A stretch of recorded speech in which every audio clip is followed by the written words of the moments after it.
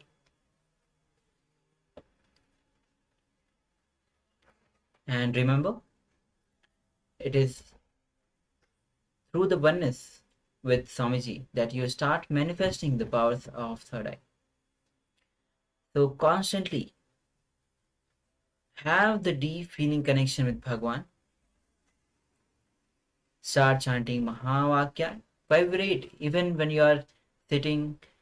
Internally have this japa ajapa of Om Nityananda Paramashivoham, as this Mahavakya is a cosmic code that Swamiji has given to all of us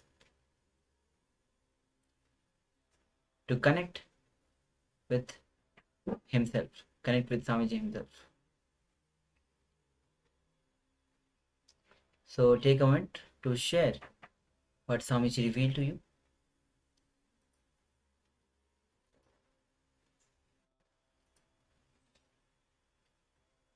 And all the participants who are watching us through YouTube, let us know your revelations. And if you want to join us via two-way, you can join us with ecitizen.info/PSM. We'll be shortly giving you the link in the Zoom chat and the YouTube chat.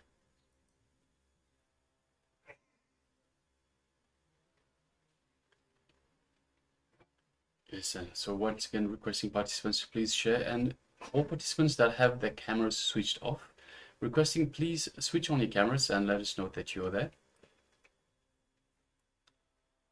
So we have Ma Atma Jyotikananda, we have Jin Ling Hong, Ma Shukra Indrananda, Wang Han Yu, Ma Xia Wu, Ma Fu Fang Zhen, requesting you to please switch on your cameras.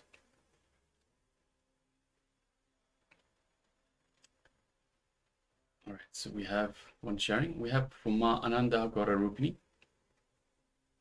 that says parks, streams, people, trees, and paths. Yes, thank you very much for sharing, Ma.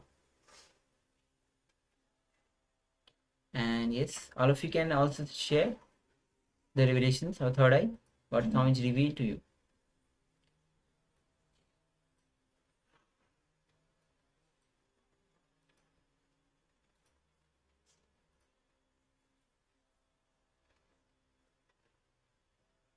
Okay, we have one sharing from Wang. Yes, so I was calling to ask you to switch on your camera. So Wang Han Yu, I was calling to ask you to switch on your camera. So requesting all participants that have their cameras switched off to please switch on your camera and be available in the camera frame. Okay, so we have Ma Jenny who has shared, I was having a lot of thoughts on the first, second. There are blue, water, green, trees or grass. Okay, thank you for sharing, Ma. But it says there is no translation. Yes, so we have sharing from Wang Han Yu. I just felt the energy spinning in my eyes. Yes, thank you very much for sharing, Ma. Yes, Nityananda Ma. Nityananda, Ma. Thank you for switching on the camera, and be available throughout the whole sessions and throughout the power manifestation as well. Make sure that you are fully involved, and because the day one itself, Swamiji, when the program started, Swamiji said, be totally involved, give your full effort, then you will have the full benefit of the program, the 21 days of Paramashivoham, this beautiful program that Swamiji himself has designed. Okay. So can we just, Ma has just said there is no translation. Can we check, is there any translation that is available in the room?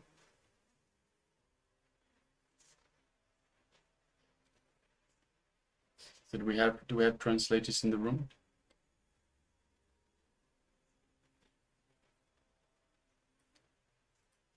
Okay, Ma Yes, Janini. Ma Janini. Yes, thank you. Thank you, Ma. Thank you, Ma. Okay, great. And All right, so now let us move on to the verification stage. So now we'll be displaying the image we displayed for you earlier. And yes, as you can see, it is a beautiful image of a guru and disciple. yes, and this picture is quite famous. Swamiji has shared this picture a lot. Arunagiri Yogeshwara. It is a depiction in the form of art, as a paint, where he himself is sitting as a child with Arunagiri Yogeshwara when he used to spend his childhood and with him, where he used to go to temple in the mandapam. As you can see, the pillars, those are the mandapam pillars where he used to go and spend his beautiful time with Arunagiri Yogeshwara. Arunagiri Yogeshwara is Shiva himself, and you can see lot of details in the picture as well. Rudraksha, Bhasma, Swamiji, the little Swamiji is smiling with the there's colors. Okay, so let's go through the sharings.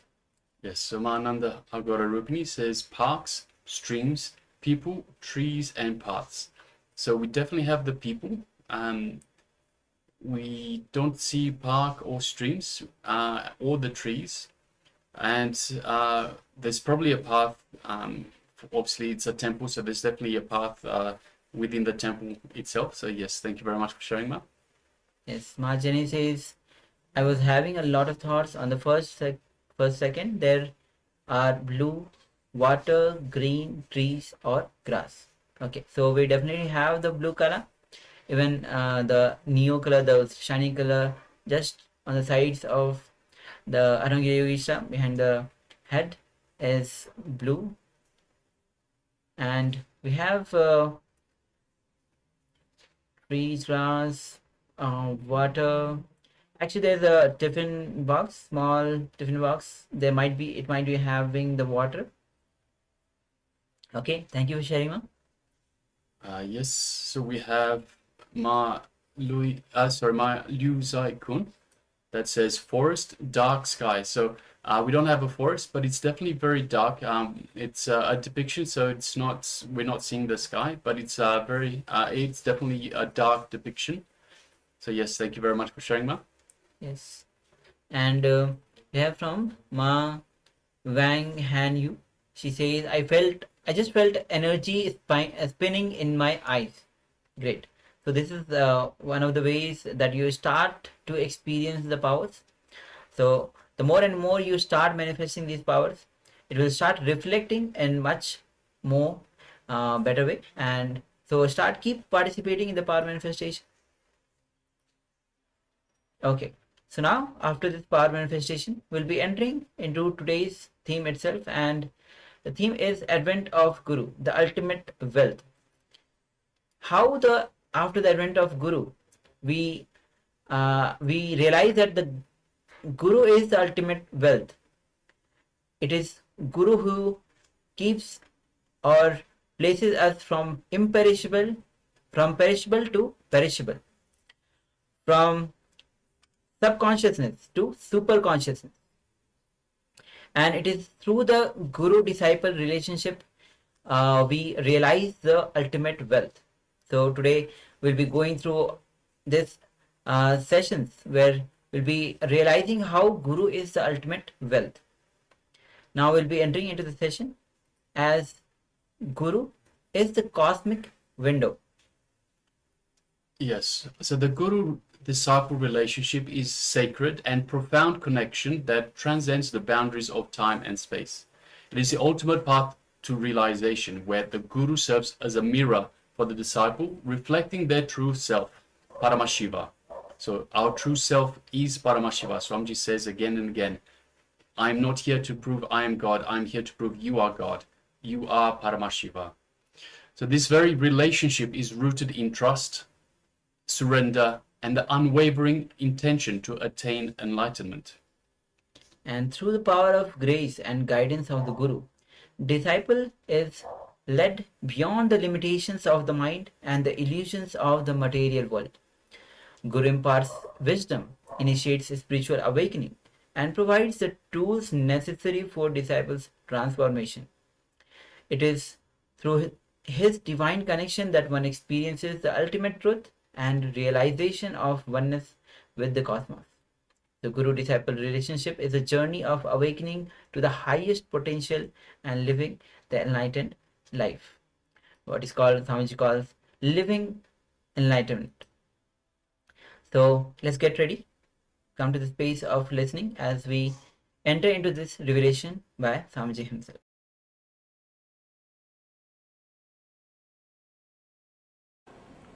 भगवानुवाच पश्य मे पार्थरूपाणि शतशोदसहस्रशः नानाविधानि दिव्यानि नानावर्णाकृतीनि च. Lord says, O Partha, see hundreds of thousands of my forms. These are of divine forms, diverse divine forms, of diverse colors, shapes and sizes. O Bharata, see the different manifestations of Adityas, Vasus, Rudras, Aswini Kumaras, Maruts and many wonderful things which no one has ever seen before. Now he starts explaining or giving darshan, and before that he says a beautiful word, an important word. He says, O Arjuna, you cannot see my form by your ordinary eyes. You have to see only with the Divya Netra, means the third eye, divine eye. Let me give you Divyam Dadami, Dechakshu. He says, let me give you the divine eyes. Then you will start seeing me. Then you will be able to experience me. From this sloka, he starts giving the Viswarupa Darshana. I think from this sloka, the whole thing is a continuity. It has to be understood as one part or one sloka. The whole thing is a single sloka. This whole chapter is a single sloka. Because the whole chapter explains the darshan. Krishna starts beautifully. He says, O Arjuna, let you start seeing whatever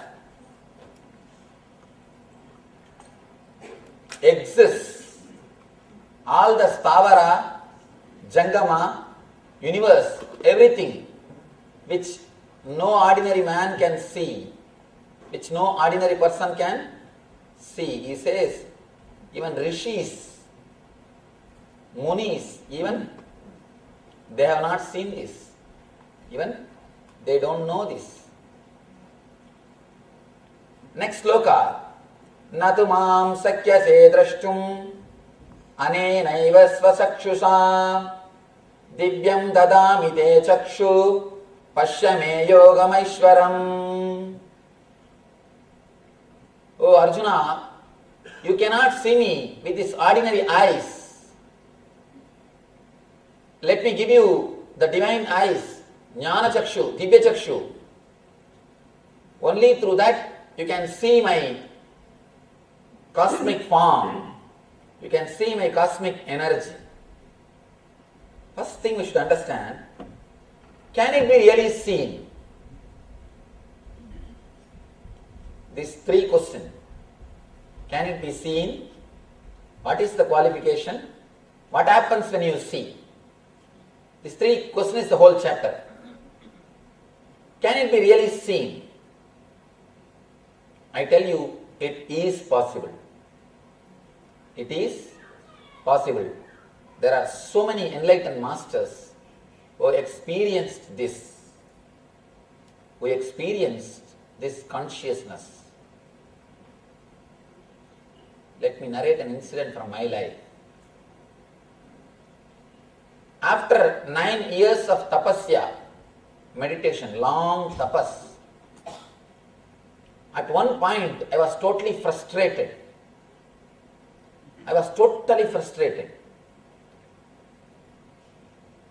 I started thinking, what is happening? Am I wasting my whole life just reading few books, following those few books, just reading some few books and following few books, trying to practice those few books in my life? Is there really something called enlightenment? Or am I wasting my whole life? At one point the fear started coming. And I started thinking, the essence of whole life, the cream of the life is youth. I am gambling with my youth.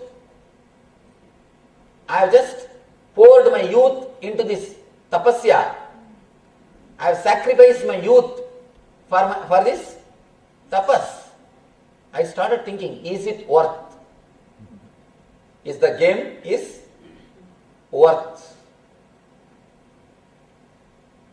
Suddenly, after a few days, I felt a deep depression. Whatever can be done is done. Because whatever I think as a spiritual sadhana, I started doing. I did not leave even a single inch, 1 inch. I tried my best, all possible things. I used to sit inside the firewall. I used to create a firewall, 6 feet diameter, and I will sit inside and chant continuously, do the japa, so that I will not fall asleep. And not 1 or 2, like this, hundreds of types of sadhana. I thought, whatever can be done by my effort, I think I am done. I finished. Still, if it is not happening, either there is no such thing as enlightenment, or I cannot achieve. But strongly the thought came, I think there is no such thing as enlightenment. Just these few people are cheating the whole humanity, just for their ego fulfillment. All these things I started thinking, really. I started thinking all these things. Then I started doubting the whole system. I lost faith on the whole system. I used to have a beautiful Ramakrishna's photo, which I worship every day. I used to worship every day that photo. He was the first inspiration for me. Ramakrishna and Ramana Maharshi. They were the inspiration.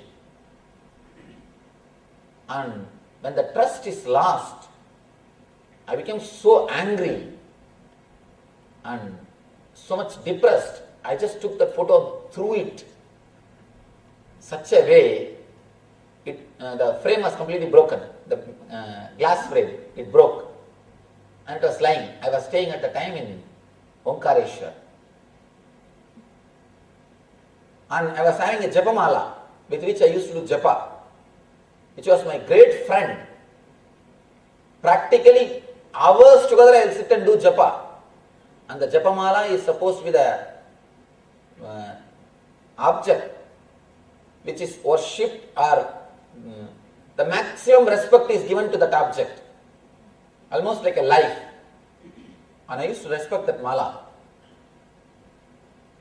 And that depression, I just thought, let me throw all this nonsense. I just took that mala, that anger. I told, not only this mala, I am throwing this mantra which I used also, let both disappear. I threw that in Narmada river. Decided, no more meditation, no more spirituality, enough. All these things. I struggled so much. I think these fellows are doing a big game. All these so-called enlightened masters are doing big game. Whole thing is game. I just threw everything and decided to drop everything. I dropped everything. The 7th day, I joined in their game. The experience happened to me. The 7th day, the experience of enlightenment simply happened. The experience of cosmic consciousness simply happened. Never the experience left after that. We may think, is it possible really to experience these things? Please understand, I was also in your place. Just because I travelled in the same path, out of courtesy I tell you, honestly this can be experienced. Solid truth, I tell you, this is a promise, this can be experienced. I have no vested interest to convince you about this ideology. Please be very clear. I have no vested interest, yes, except a simple courtesy. All I have is a simple courtesy. Some of your friend is driving little further in 101. You see the traffic. You just ring up and ask, is there traffic continuously? Can you tell something about how the road is? Will you not have a simple courtesy to tell you, no, there is no traffic, road is clear, only in that area I think little jam. Come, don't bother. Will you not have a basic courtesy to give you that much of guidance or understanding? Please understand, just with that same basic courtesy, I am telling you, it is possible to experience. Never think it is not for me. It is for everybody. It is possible to experience these things, this truth in our life.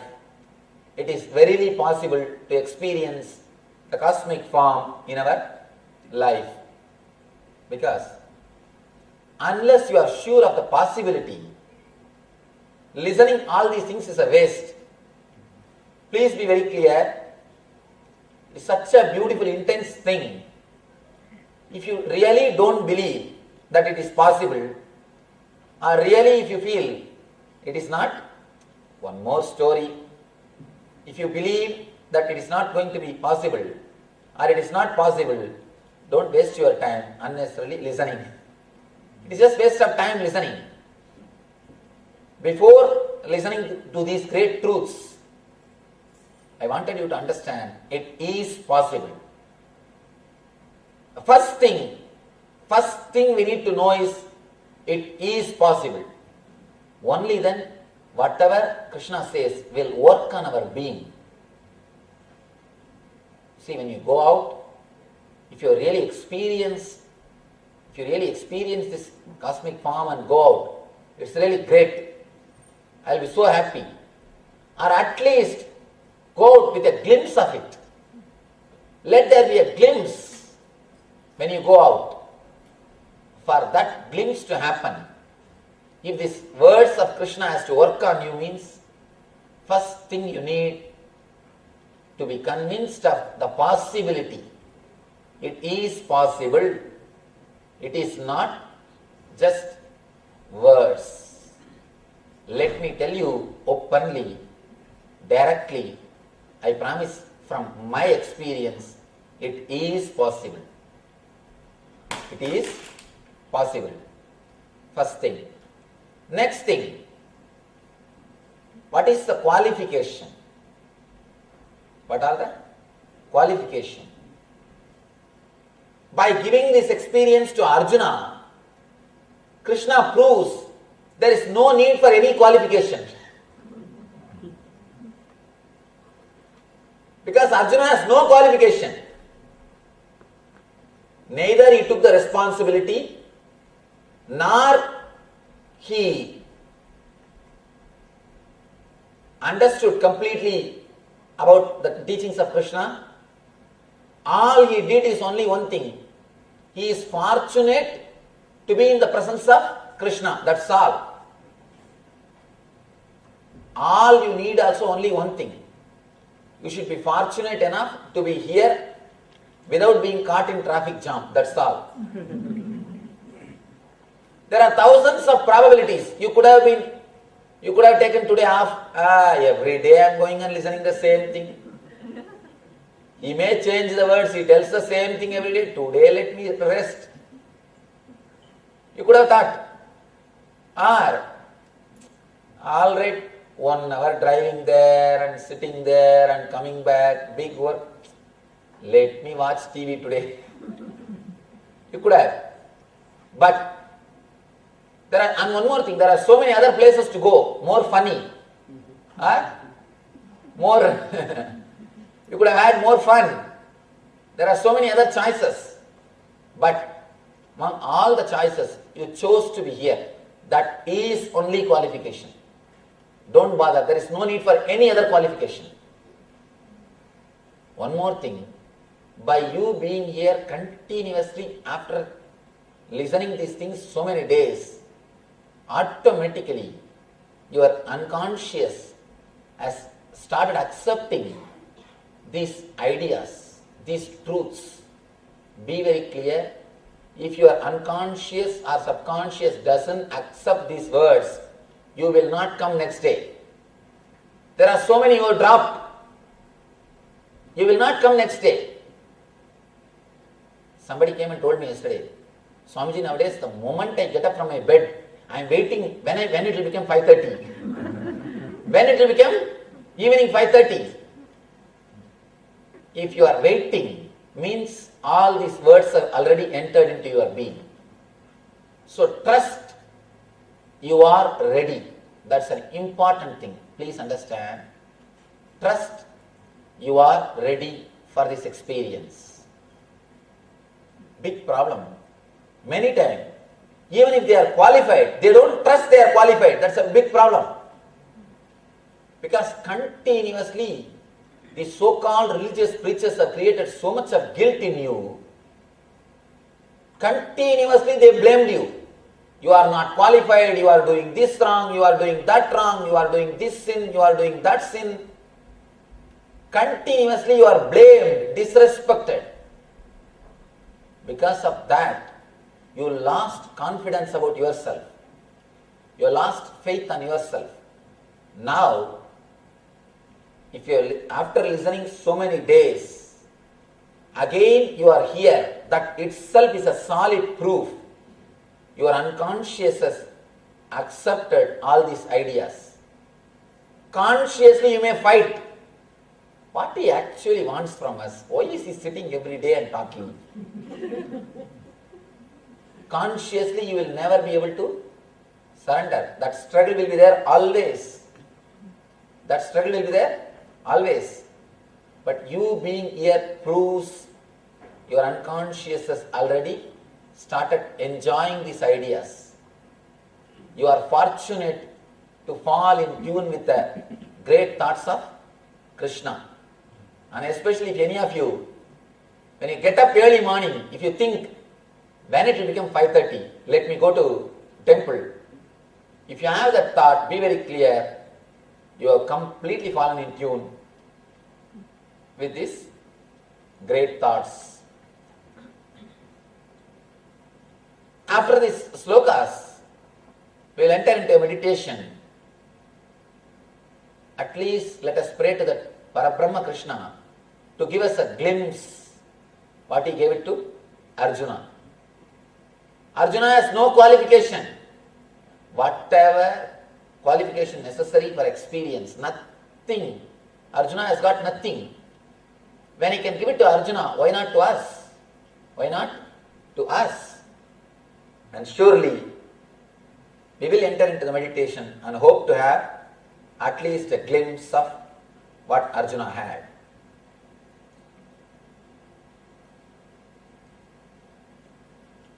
The qualification, first, is it possible? The possibility. We understood it is possible. Next, the qualification. We understood by being here we are qualified. Over. Somebody goes to Ramana Maharshi and asks, Bhagavan, what is the qualification for enlightenment? He says, are you alive? He said, yes, I am. That is the qualification. Enough, you can become enlightened. Nothing else is necessary.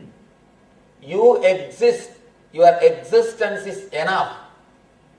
That is enough qualification for your enlightenment. Be very clear about that. For other things, you need qualification. For the cosmic experience, nothing else needs to be done. And at the most, if you put something as qualification, the openness. And unless you have it, you will not come every day here. If you are coming every day and listening, please be very clear, whether you believe it or not, already you have openness. Because you can't believe you are growing, you struggle with yourself. Please be very clear, one more thing. I want you to understand one more thing. The moment you believe you have the qualification, you will start transforming yourself. So you never believe that. You never allow that belief that you have qualification to enter into your being. You always keep one step. No. This has to be corrected. Only then I am qualified. This has to be corrected. Only then I am qualified. Now I tell you, drop everything. You are qualified. By you very being here. By your very presence, you are qualified.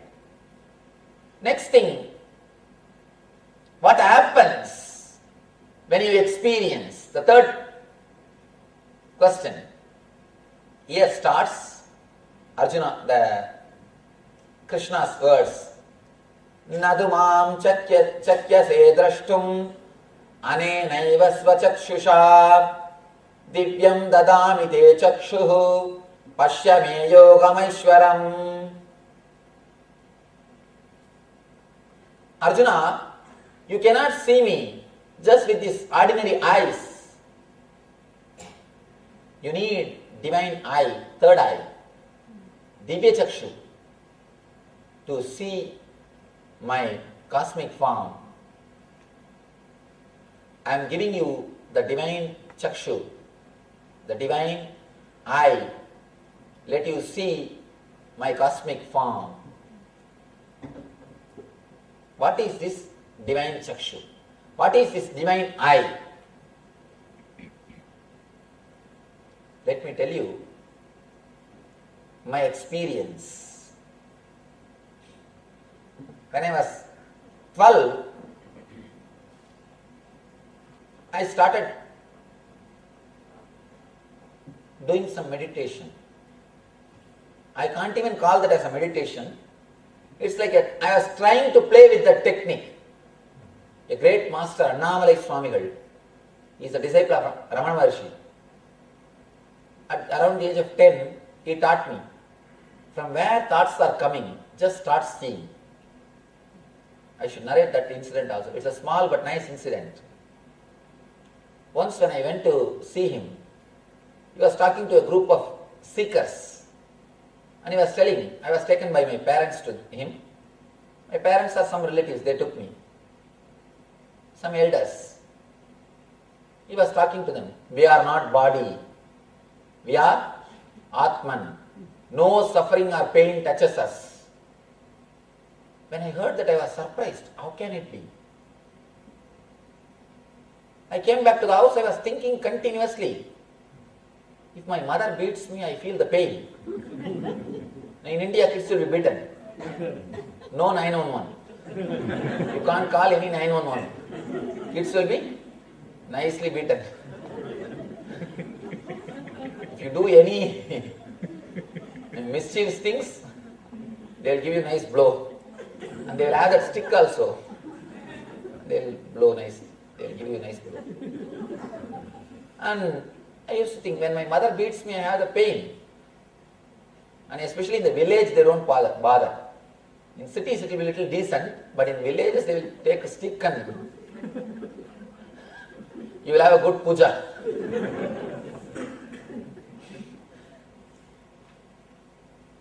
How can this be true? He says, we don't suffer by pain. We don't suffer by suffering. Nothing touches us. I wanted to experiment. I went to the house and took a blade, knife, and cut my thigh to see whether I have pain or not. Not only I had pain, they took me to the hospital, they put all the stitches, and still now the mark is there, big mark. And again my mother gave me the puja, usual puja. You idiot, what are you doing? From where did you get that knife? And I had pain and suffering both. And I started thinking, what happened? This Swami taught us no suffering, no pain. Here I came and experimented on me. See, experimenting on others is easy. Arjuna is an intelligent guy. After understanding all these things, he started killing others. He never experimented on himself. He never cut himself. That's very easy. But experimenting on yourself only needs intelligence, a little courage. And I had the pain, suffering both. After a few days, I told, please take me to that Swami. They took me to that Swami. I asked him, see, what have you taught me? You told that we will not have pain, we will not have suffering. I went and tested it on myself, and I am having pain. Then he told, did I tell you to go and cut yourself? Then he made a beautiful statement. My dear boy, don't worry. I know now you have pain or suffering. He made such a profound statement. Still now I can say that one single statement has transformed my life. He said, you may have pain and suffering now. Don't worry. This attitude of analyzing the truth, this attitude of searching the truth, this courage of experimenting the truth will liberate you from all pains. Go ahead. This courage to experiment with what you are hearing, this courage to play with these ideas, I promise you will be liberated. And he told me, just do one small thing. Start searching from where your thoughts are coming. I was a small boy, and moreover I was irritated that time. Now I understand what he said. To tell you honestly, now I understand. I have so much of gratitude for him. But that time I was irritated, and I thought he is somehow avoiding me. Because he is not able to give right answer, he was somehow avoiding me. And I was thinking one more thing, now I can remember very clearly. There was some sweet and fruits around him. The devotees brought. I thought he will give me that little bit and console me. My eyes were on that sweets and fruits. I was thinking, he will give me some 1 or 2 pieces and console me. At least I can eat that. To tell you honestly, I neither understood what he said, nor convinced about what he said. Anyhow, he is telling me, anyhow, the elder respect, and you can't fight much. So, only that mood was there. And he told me, just do one thing. What? When thoughts come, see from where they are coming. I heard, I said all right and came away. After a few days, somehow I thought, why not try? Playfully I used to sit and try. After 10 minutes I will feel bored and get up and go away. I used to playfully do the technique, very casually. Not thinking something or expecting something. I never had that idea that will give me any glimpse or that will give me some experience. Very casually I used to do. This happened when I was 10. Around 2 years I was playing with that technique. I don't even know it's a technique. I don't even know anything. All I know is, he told me if I start doing that, I will go beyond pain. I will not have any pain, any suffering. That much only I know. Because he told me you will not have any pain, suffering. And how to understand that, do this technique, you will understand. That's all. Nothing else I know. I have no idea of God, Brahman, Jnana, Atma, nothing. Nothing. I was just playing with this technique. One day, at foothills of Himalayas, foothills of Arunachala, my native place, Arunachala, one evening I was sitting and trying to do the same, that from where the thoughts are coming. From where the thoughts are coming. It is evening, with closed eyes I am sitting. I was just seeing from where that I is raising. I don't know, I have fallen into such a deep meditation. Suddenly something opened. Something happened inside the being. I felt as if I am being pulled inside, sucked inside. And next moment, I felt it happened like a next moment, I felt like some doors opened inside me. Suddenly I was able to see complete 360 degree of this side and complete 360 degree of this side. And I know it is very difficult to understand what I am saying. All you people know is only 120 degree vision. 120 degree vision. 120 degree you can see. That also not completely. If you have to see intensely, you will be able to see only 30 degree. 30 to 45 degree you will be able to see intensely. In a broad way, 120 degree. That's all. And that also if you have specs. This is the vision you know. And suddenly, I don't know how you will be able to understand. If you understand. Otherwise I can't do anything. Suddenly, for a single moment, in a single moment, I was able to see, and one more thing, I was sitting with closed eyes. I was able to see completely this side 360 degree and this side 360 degree. All four sides. The temple, the side, the temple behind me, and the hill in front of me, and the city in the side. Complete 360 degree. And not only that, this 360 also. The sky, the hill, and the rock on which I am sitting, and behind the temple which was behind me, whole thing. Of course, very difficult to comprehend. How can it happen? Or how it happened? All I can say is, I promise again, it is truth, it happened. That's all. No other way I can explain intellectually. Simply the whole thing I was able to see. And not only I was able to see, the next moment I was able to feel, not only I am seeing, it is me. Whatever I was seeing, whether the plants, or the hill, or the temple, or the city, whatever I was able to see, I felt the whole thing is just me. First, I was just pulled inside.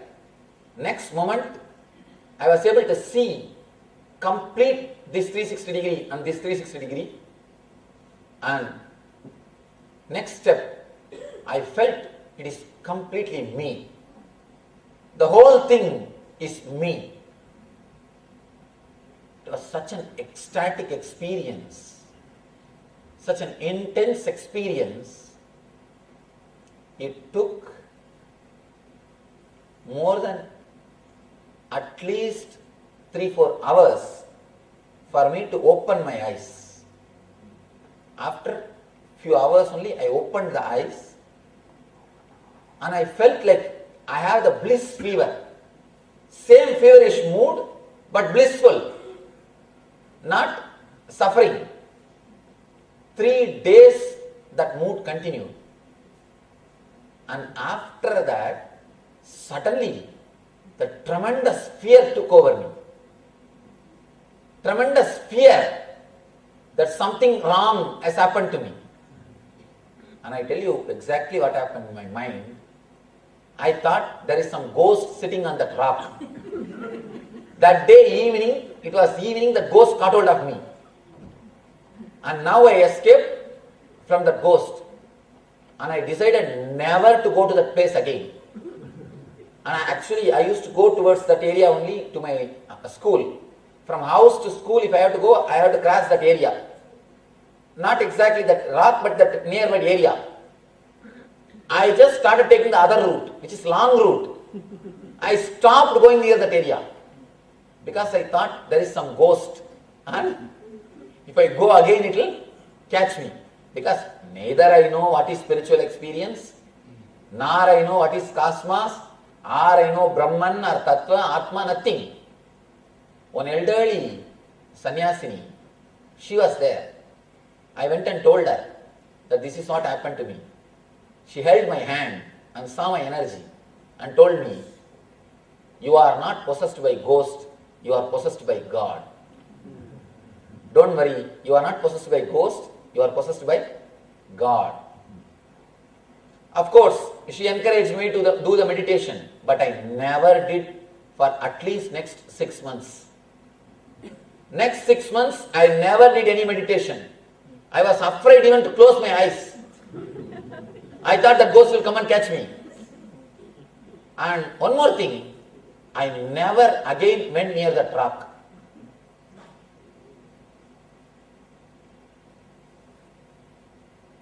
After, I think next year, after year two, one of my classmate, I met him. He is my close friend. We used to play together, and we used to go to the temple and all those things. And he is also a little interested in that puja, meditation, all those things.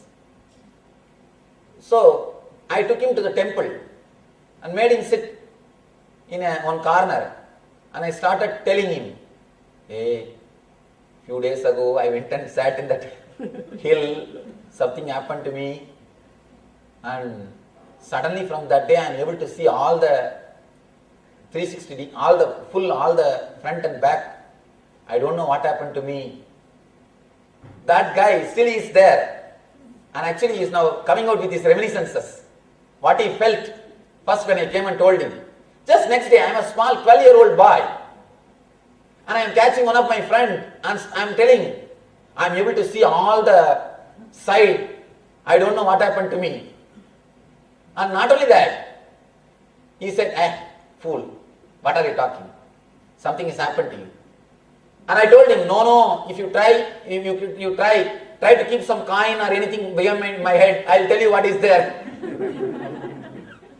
And I started telling him, you see that ant which is there, it is slowly coming up. There was a small tree. In the tree the ant is coming up. Am I right? And he put some coin or something. And he said, now which side I am showing? I said, head. He turned, now you are showing tail. And he did something like these few things. When I told everything clearly, till then he was smiling and laughing. I told everything clearly. Fellow, first thing he did is just moved a little bit that side. And then he told me, I am urgently feeling to go for one. I will come back, be here. Within 1 minute I will come back. I will go to the one and come back. He ran, never came back. And I am sitting there. And he never came back. Now actually, he came to the ashram. He told to one of our disciples, I am the first person who received energy darshan, but I missed it. I am the first person who received energy darshan, but I missed it. Because neither I know what is happening, I myself don't know what is happening. What was happening? Fellow got frightened and ran away. And I am shouting, hey, come here. Go to the rock, you will also experience this.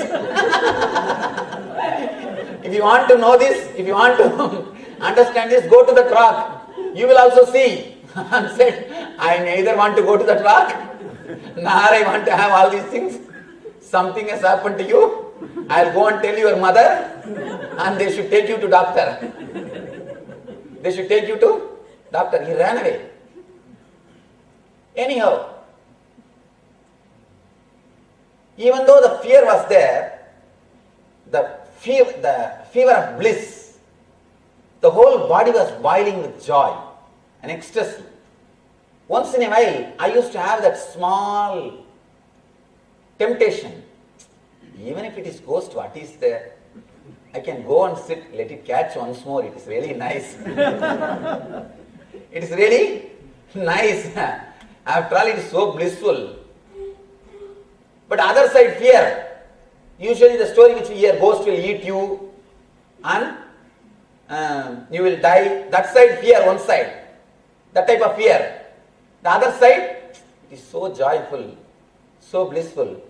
Never I understood what exactly happened. At least for next 1 year. After that, again I had a great opportunity of meeting one more enlightened person.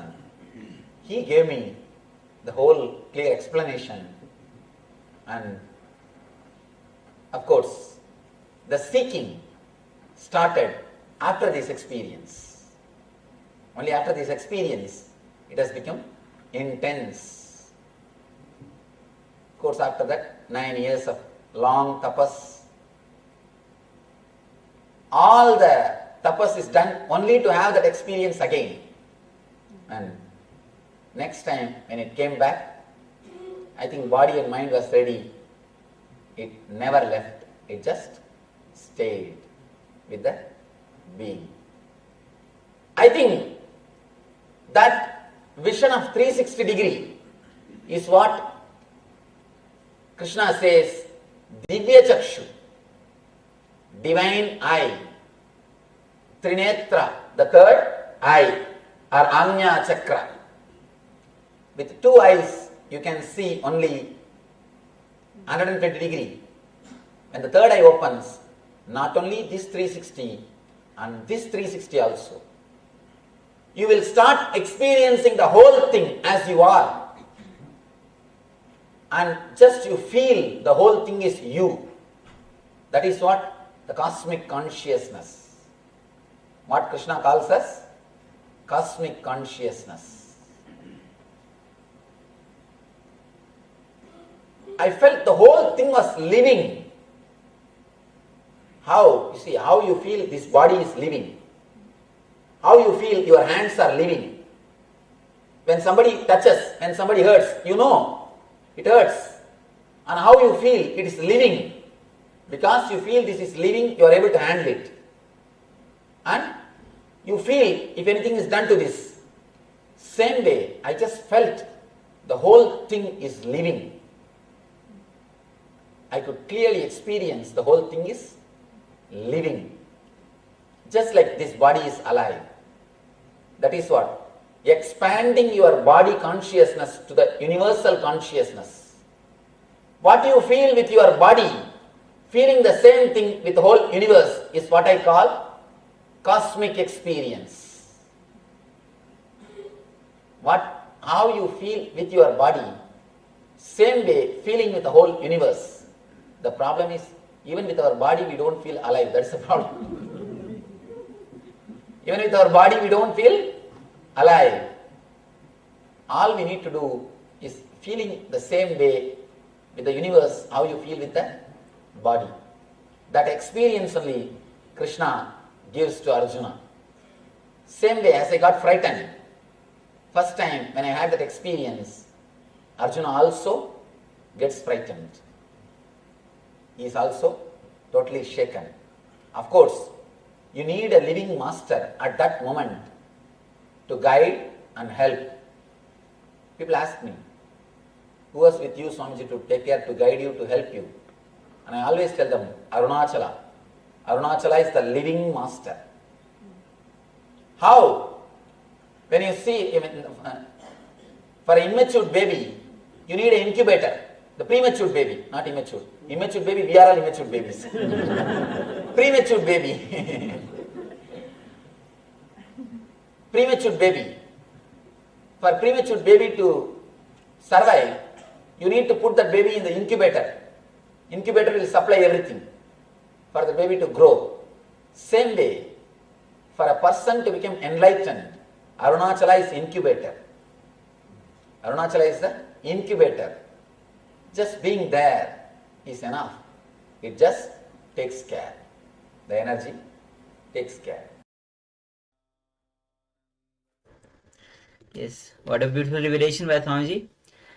His especially the two experiences that Swamiji shared. One, the 360-degree, the last one which Swamiji shared, and the first one where he himself cut his thighs to have to go beyond the pain, as Swami was saying, sharing to him that you are beyond pain. So he experimented on himself, and Swamiji says beautifully that Arjuna actually experimented on others. After listening to Bhagavad Gita, he started killing others and experimented on others. But Swamiji here experimented on himself. So, so Swamiji is telling how, and also previously Swamiji explained how when he was struggling for the enlightenment, the moment of frustration, he just threw away the mala that he was having so much respect and doing the japa, and threw away the frame, the photo of Ramakrishna, who was such an inspiration for him. And he was in such a situation that he thought it's a whole conspiracy and there's nothing called enlightenment exists. It's it's a whole conspiracy against humanity itself. All the enlightened beings are actually telling lies. But after 7 days, when he entered into same experience, and the experience never left, and he himself joined the club of enlightened beings. Yes. Alright. So let us now move on to the next segment.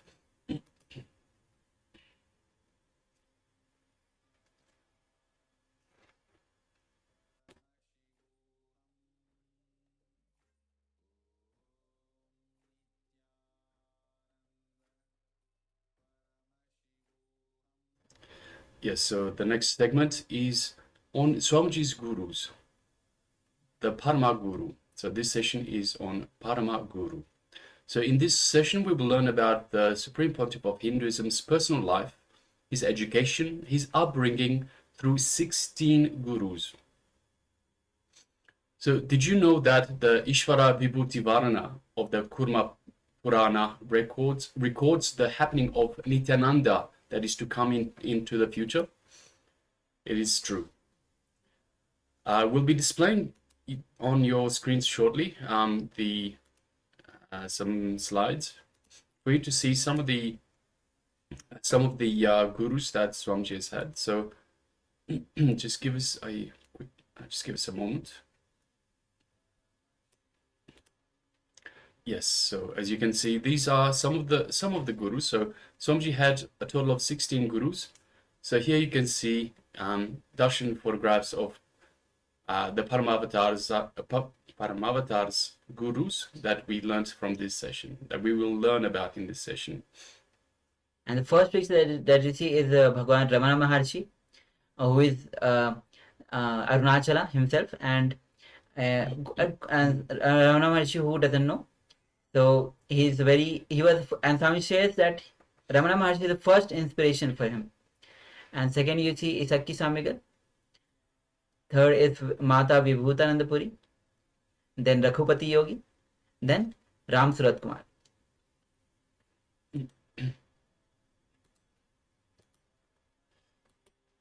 Yes, so the avatar of Paramashiva himself descended on planet Earth in the dawn of the year 1978. He whose name is so beautifully revealed in the Ishvara Vibhuti Varana of the Kurma Purana. Ishvara Uvacha, Mahadeva says, Nityananda Nirvikalpam Tad Dham Parama. Who is Nityananda? Nirvikalpam. That certainly is my ultimate space. In preparation for the descent, I sent my gurus down to wake me up. So this is the reincarnation as it is described by the avatar himself. So in preparation for his descent, he sent his gurus down to wake him up. So literally, Swamiji says, literally my gurus birthed me, brought me from Kailasa, protected and groomed me, made me manifest. By the time I started knowing me, they already made me realize my identity. Never they allowed me to forget my identity as Paramashiva. Beautifully, they did the transition of macrocosm to microcosm. So in SBH's own words, all of them have contributed so much to me stabilizing myself in the space of Advaita, the non-dualistic space, oneness. Arunagiri Yogeshwara supported me on a totally different level, the level of biomemory. Just in the power manifestation, in the second round, we had the picture where we had the sketch of Swamiji sitting with Arunagiri Yogeshwara in the same mandapam when Swamiji was at the age of 9-10. That time he actually used to visit daily and meet Arunagiri Yogeshwara in that mandapam. And Yogananda Puri supported me in very core of the body, in the level of physical completion with the body. Yes, so Swamiji continues, Vibhutananda Puri supported me in Vedanta, developing the Vedic mind. Each of them supported me from a certain space. Annamalai Swamigal gave me the Advaita Anubhuti, Advaitic experience. Because of their ability to command gratitude, their ability to command love, their ability to spend time with me, and with tremendous patience respond to me, the whole credit for my becoming an incarnation, my flowering as an incarnation, goes to my gurus and mentors. So Swami says again, continues that I tell you, my mentors and gurus were living examples of not giving up on people. Again and again, I look back. I look to them for more and more inspiration to not give up on people and to have more and more patience. The amount of patience they showed me, so Swamiji continues, the amount of patience they showed me, the amount of time they spent on me, and waited for me to come to the context from where they were standing or teaching, the amount of chiseling they have done, the amount of friction they removed from me, the amount of completion they generated in me. Still, when my disciples bring some issues to me, I look back and look to them, to my gurus, for how they resolved such issues and how they handled them. When I lived with Yogananda Puri and Vibhutananda Puri, I really used to feel that there was not a single day when something extraordinary was not happening in my life. Every day was an incident in my life. So I don't know how to tell and what to leave. And because they were showing something extraordinary every day, they kept me alive. When you connect, so Swami shares that about Shaktipada, establishing yourself in oneness. When you connect with an avatar who is in the body, while both you and he are alive, you are in Shaktipada. Bhagwan Paramashiva describes Shaktipada in the Kailasa Tantra. In Kailasa Tantra, it says, chapter 14, Paramashiva reveals to Devi the glory and the secret of the power of Diksha. Diksha means initiation from the Guru, who is Paramashiva incarnate. He also explains about the Shaktipada.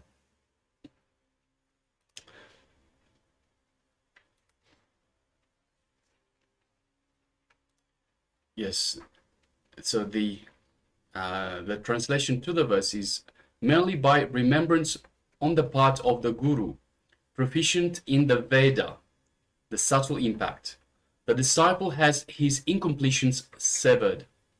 This is highly intense initiation, Tivratara Diksha. Released from external activity, the disciple falls instantly. As per the Shaktipada, the descent of the grace of the Guru, which is the entanglement in oneness with the Guru. A divine state arises in the disciple and he comes to know everything. If the conscious energy intervenes the depressing thought current and breaks it, that is what is called Shaktipada. Understand? This is what is called descent of grace, the principle of avatarana or doctrine of avatar. You can say oh, every evening I was depressed for last 4 years. So naturally tomorrow evening I am going to be depressed. Or the same struggle I am going through for last 5 years. So in the next few years also this is the way life is going to be. Breaking this thought current is what is called Shaktipada. Consciousness intervening in the form of God or Guru, and breaking this thought current is Shaktipada. Introducing you to a magical lifestyle from the logical lifestyle is Shaktipada. Swami says that what is the vision? Actually, he shares his vision for the humanity. He says, I am the embodiment of a principle. I am nothing but my vision for humanity. I am just my vision for humanity. I am nothing more than my vision for humanity. I am using this body to relate with you. I am my vision for humanity. When I say oneness with me, if you are integrated to my vision for humanity, if you feel this as you, that is what I call oneness with me. My vision is my integrity. My actions for humanity is my authenticity. My hope for humanity is my responsibility. Me happening for humanity is enriching.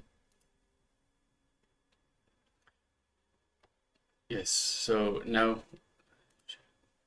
I'd just like to share some of the initiatives taken by the Supreme Pontiff of Hinduism to make Paramaguru's teachings available to all of humanity. So as you can see, Living Enlightenment book and its various versions, authored by the Supreme Pontiff of Hinduism, is a powerful superconscious based software for modern day human beings, and every thought current is rooted in Vedas and Agamas, which have been translated in many, many different languages. So several sacred Hindu scriptures were translated from Sanskrit to English along with commentaries by the SPH. As you can see, this whole playlist in the YouTube itself, which is actually the sacred Hindu scriptures which were translated from Sanskrit to English along with the commentaries that Swamiji gave. Yes, and some more initiatives. Swamiji has trained religious peacekeepers of Kailasa who have organized and conducted several sessions on translating commentaries on the Vedic scriptures by the Supreme Pontiff of Hinduism to the world.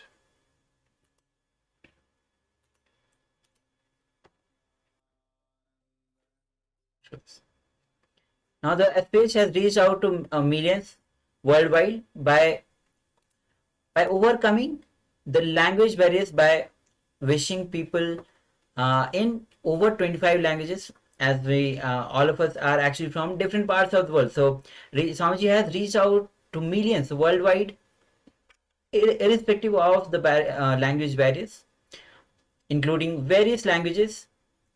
And now the Ramana Maharshi, Swamiji says Ramana Maharshi is his first love. He revered and as incarnation of Paramashivoham himself. Ramana Maharshi is one of the predecessors of the Supreme Pontiff of Hinduism, who foresaw his happening before attaining the state of Mahasamadhi and leaving the body in 1950.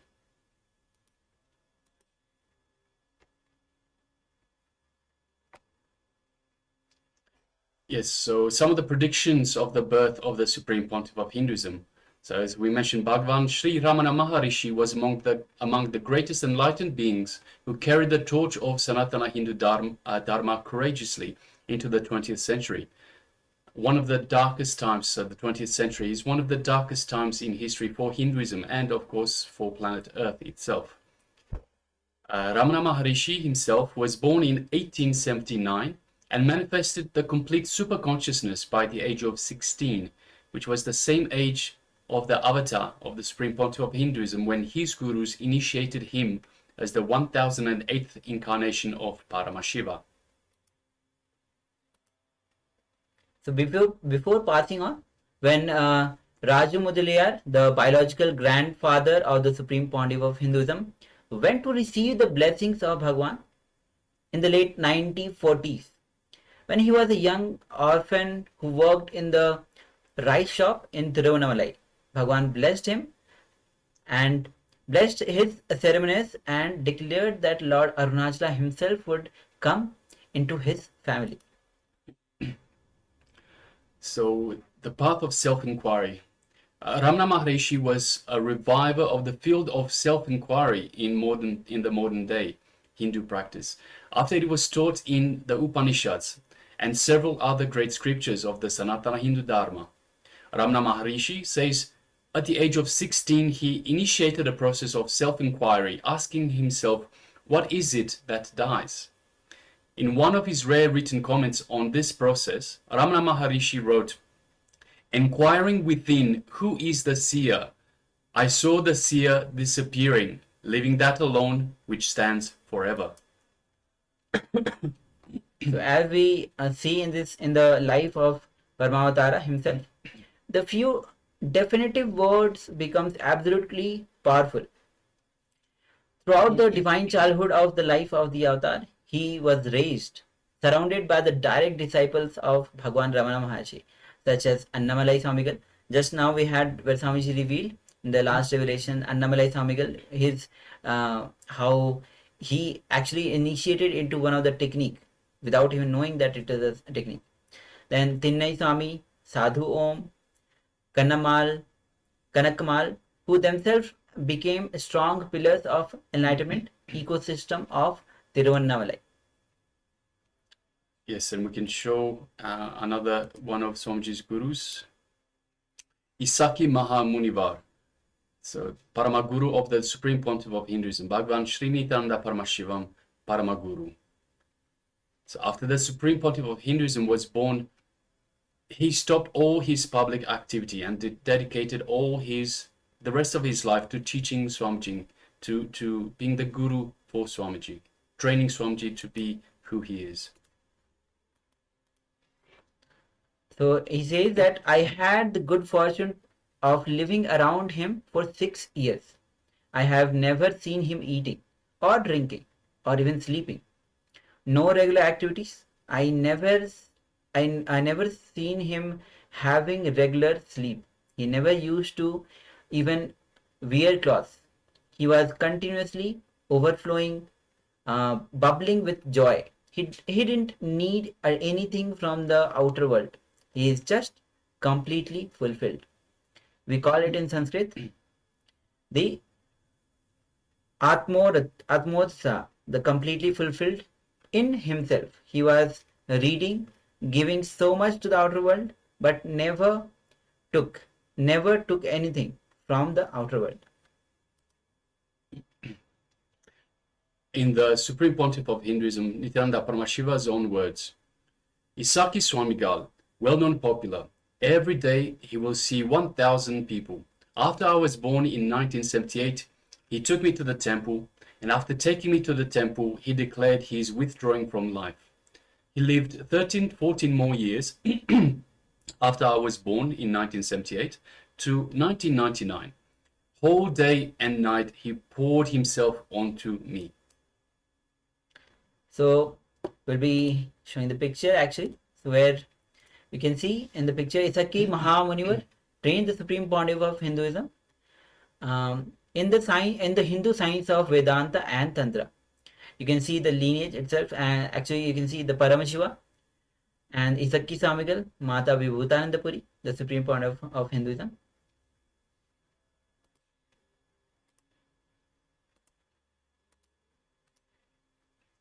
And about Mata Vibhutanandapuri, actually Isaki Swamigal said, Father is going to come. So to prepare him, Mother will come. And the Supreme Pontiff of words himself, he says, my Guru Kupamal, Mata Vibhutanandapuri, mother did not have child for many years. And Kupamal's mother went and begged Sadri Swamigal. She said, I don't have a child. I am married for so many years, but I don't have a child.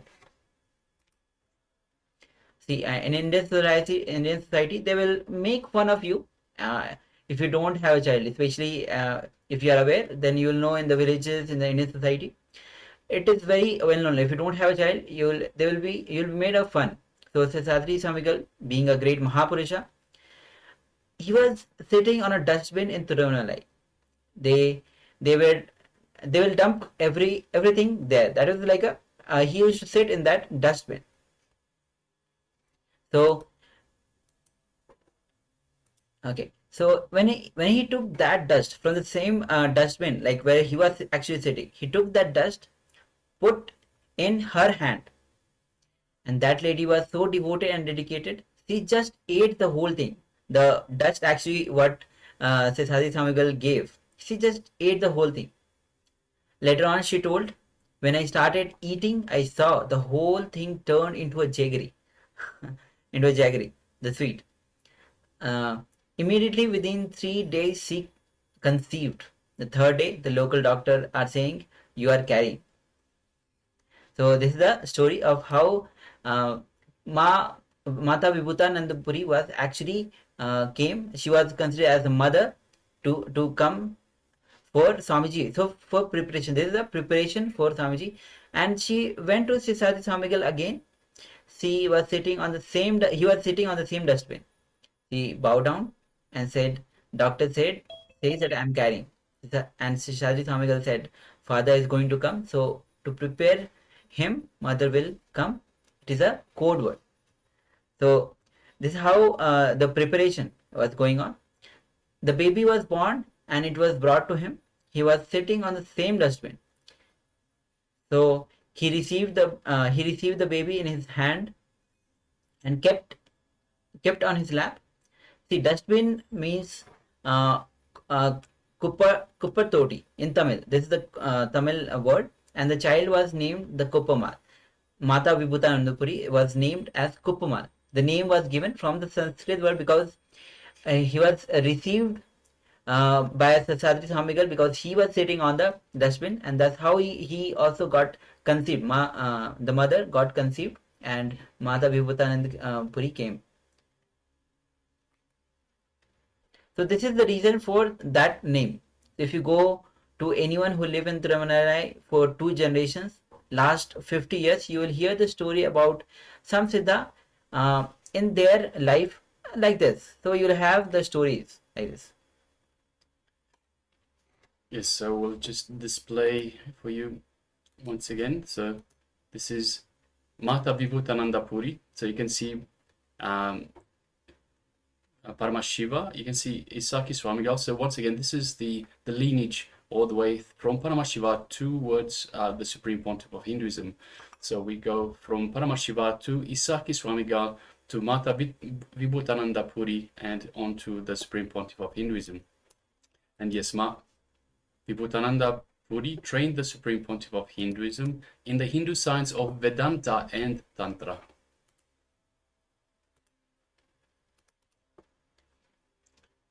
Mata Vibhutananda Puri, or Kupama, was a born yogini. She decided, I don't want to have the physical cycle, and she turned the Kundalini to enlightenment. It is possible without any sickness, just out of conscious choice, postponing the physical maturity. Now we're moving on to Raghupati Yogananda Puri, who was Swamiji's yoga guru. And Swamiji says he was just a body of miracles.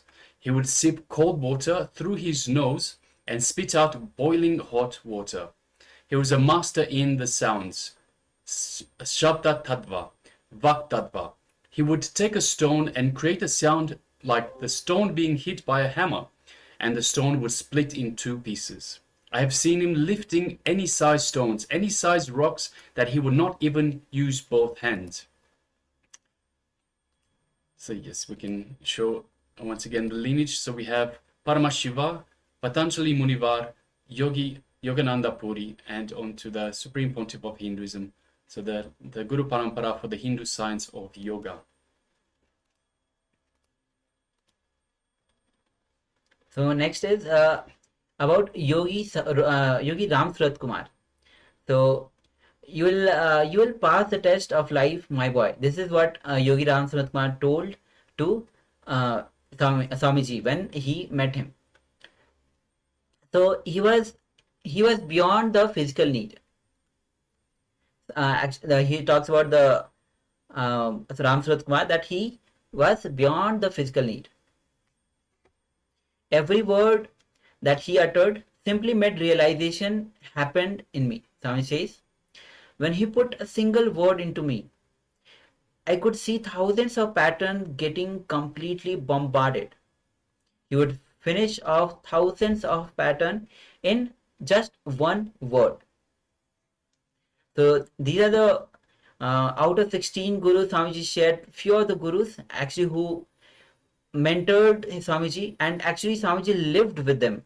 It was only Swamiji actually lived only with most time with the gurus. He never had the what do you call it? So normal communicating with normal people. He always have everything related to guru with guru. He always spend time with gurus, and that's how Swamiji's shaped his whole life. How gurus poured their life into Swamiji, and that's how the gurus trained him into various traditions, whether it is Vedanta, Advaita, Yoga, and various other traditions. All right, so let us now move on to the next segment of our program for today, which is the power manifestation, extraordinary powers of the third eye. And today, today will be a number of different powers. So throughout the entire day, we'll be changing between the different power manifestations. So you get a chance to try or to practice all the power manifestations that we've exposed you to in this program. That Swamiji has initiated you into this in this program. So right now, for this session, we are decreasing the temperature of the body. So we will be decreasing the temperature of your own body. So requesting participants to to sit comfortably on the floor, have your legs crossed, sit with your head, neck, and spine in a straight line. If you are unable to sit on the floor, you can sit on the chair. So the most important thing is that you are comfortable, but please do not lie down. So requesting participants, don't lie down, you will fall asleep. Your mind will start playing games and you will fall asleep. So requesting participants, please make sure you are in a sitting position. If you can sit on the floor with your legs crossed, that is the ideal position. If not, you can sit on a chair as well, but have your head, neck, and spine in a straight line. Make sure it is a nice straight line for the Kundalini energy to move freely throughout your body. Okay, now we'll need to record the body temperatures before you start. So if you have a thermometer, you can use that, or if you have a phone application, you can use that as well. Otherwise, you can just feel by your fingers, either at your neck or on your wrist. You can just feel what your temperature is like, and you can will be decreasing the temperature of your body, and then we'll be measuring once again using the same method. So just requesting participants, if you do have a measuring device, please gather it quickly and take the temperature before we start.